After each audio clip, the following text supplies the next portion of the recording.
Remember to subscribe to our YouTube channel at NDN Nigeria.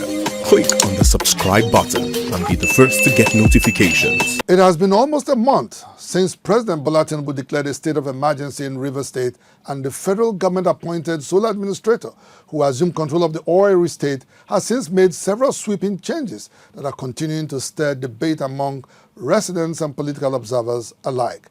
These include the dissolution of all political appointments, including board chairmen and members of various government agencies. Most recently, he appointed administrators for local councils across the state, despite a standing court restriction, and also named a new chairman and members for the Rivers State Independent Electoral Commission, RESEC.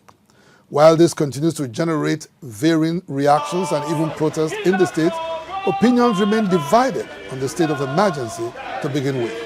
Some believe the president acted in good faith, while others argue that the suspension of a democratically elected governor and state legislators is totally uncalled for.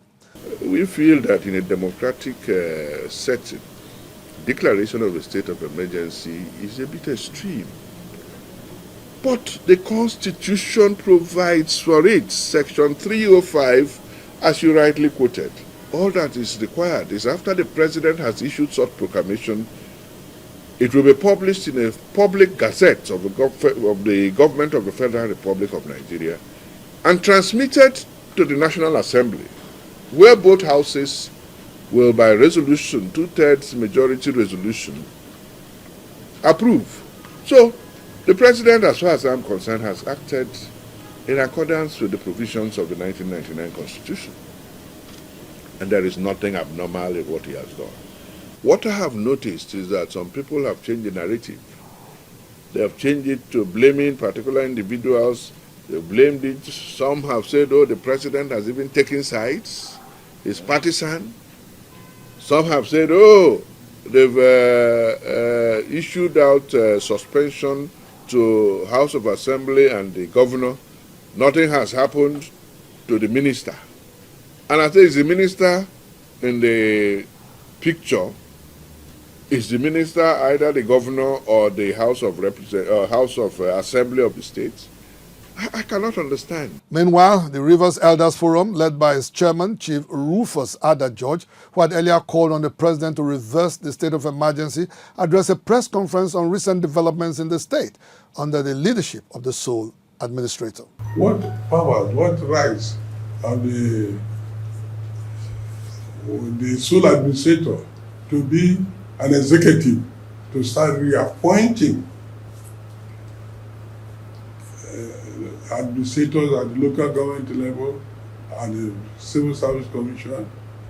So we couldn't understand the rationale behind it, which in our opinion is very unconstitutional. I don't think he has the right to do it, and he should not have done it.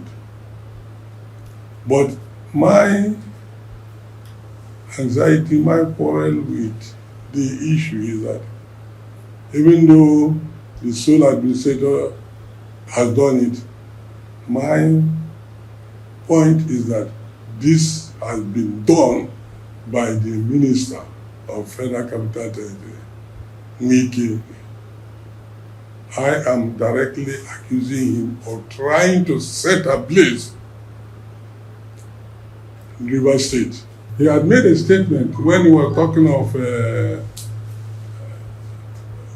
having control of his political units and so on. He made a reference to the point that he could set ablaze states where the governors did not share his views, his opinion in things he wanted to achieve, where they are not allowing him. He will set ablaze those states. And that is exactly what I think he's trying to do in Rivers State. And we will not, enough is enough. We will not allow him to set Rivers State ablaze anymore. You can watch the full-length interview and press briefing on our YouTube channel at NDN Nigeria. Inside the Niger Delta,